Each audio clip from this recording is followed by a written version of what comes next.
Hello everyone, আসসালামু আলাইকুম। কেমন আছেন আপনারা? তো আজকে আমি খিরসা বানাবো।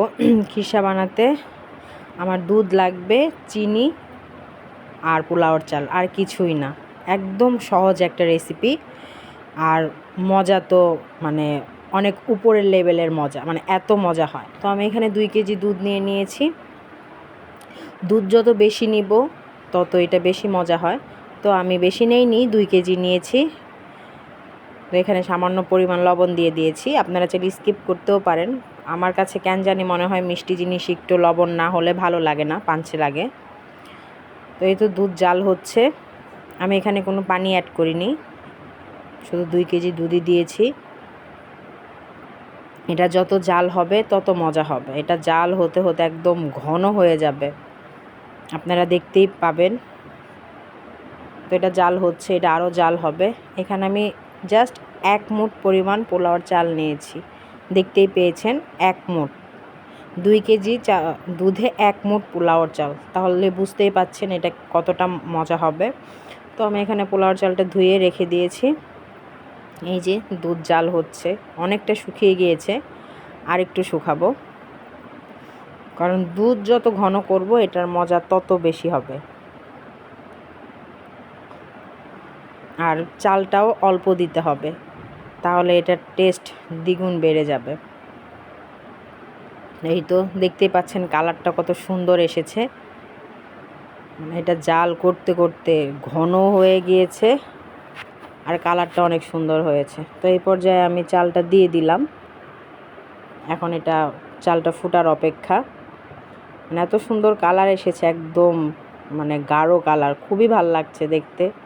সরসর এটা মানে খাবো আর সর মুখে বাজবে, খেতে যা অসাধারণ লাগে। আমার জামাই তো এটা খুবই পছন্দ করে। এটা আমার হাতের যারা যারা খেয়েছে তারা সবাই অনেক প্রশংসা করেছে, সবার কাছেই ভালো লাগে। আমার জামাইয়ের অনেক পছন্দ, এর জন্য আমি এটা মাঝে মাঝেই বানাই। তো আপনারাও ট্রাই করতে পারেন, খেয়ে দেখবেন যে আসলে এটা কতটা মজা। জাস্ট আমার নিয়মটা ফলো করবেন আর বানিয়ে ফেলবেন ঝটপট করে। এই যে সর আর দুধ, এত মজা। এই তো আমার চালটা ফুটে গিয়েছে।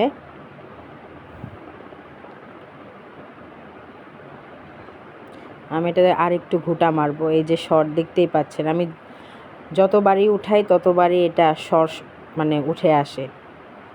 এই যে ঘন হয়ে যাচ্ছে, দেখতেই পাচ্ছেন। এই পর্যায়ে আমি এখন চিনি দিয়ে দিব পরিমাণ মতো। আমি খুব একটা মিষ্টি দিব না, কারণ খুব একটা মিষ্টি পছন্দ করেন আমার জামাই, মোটামুটি মিষ্টি দিব। তো আপনারা স্বাদ অনুযায়ী আপনারা মানে চিনিটা দিবেন। দেখতেই পাচ্ছেন কালারটা কি এসেছে, একদম মানে কি বলবো। আর বাস্তবে তো আরও সুন্দর লাগছিল কালারটা। তো এই তো এখন এটা শুধু ঘন হওয়ার অপেক্ষা। আমার সব কিছুই হয়ে গিয়েছে, এখন এটা শুধু ঘন হবে। এখন আমি এখানে কাজু বাদাম আর কাঠবাদাম নিয়েছি, উপর দিয়ে একটু ডেকোরেশন করব। এই যে যখন এরকম মানে ফুটবে, যে চারিদিকে একদম ফুট ফুট করে ফুটতেছে, এই পর্যায়ে আপনি বুঝবেন যে আপনার এটা হয়ে গিয়েছে। আপনার দুধ আর অত নেই, আর বেশি ঘন করতে গেলে এটা শুকনা শুকনা লাগবে, আবার পাতলাও মজা লাগবে না। এই যে এইরকমভাবে যখন হবে, হালকা হালকা দুধ থাকবে, এই পর্যায়ে আপনি নামিয়ে দিবেন। এই যে আমি নামিয়ে দিয়েছি। এখন ঠান্ডা হলে আমি বাটিতে বেড়ে ডেকোরেশন করে নিব। এই যে জাস্ট এতটুকুই হয়েছে, অল্প, মানে এই বাটিটুকুই হয়েছে। তাহলে বুঝেন 2 কেজি দুধে কতটুক মাত্র হয়েছে।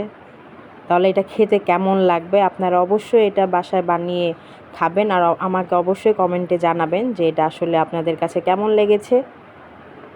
অল্প সময়ের মধ্যে অল্প জিনিসে অসাধারণ একটা রেসিপি। এটা শুধু দুধের খিরসা, এখানে আর দুধ ছাড়া কিছুই নেই, দেখতেই পেয়েছেন আপনারা। তো অবশ্যই এটা বানাবেন। আমার ভিডিওটা ভালো লাগলে লাইক, শেয়ার, কমেন্ট, সাবস্ক্রাইব করবেন। দেখতে যা সুন্দর হয়েছে, লোভনীয়, মানে খেতেও সবাই অনেক প্রশংসা করে আমার এটা খেলে। তো সবাই ভালো থাকবেন, আল্লাহ হাফেজ।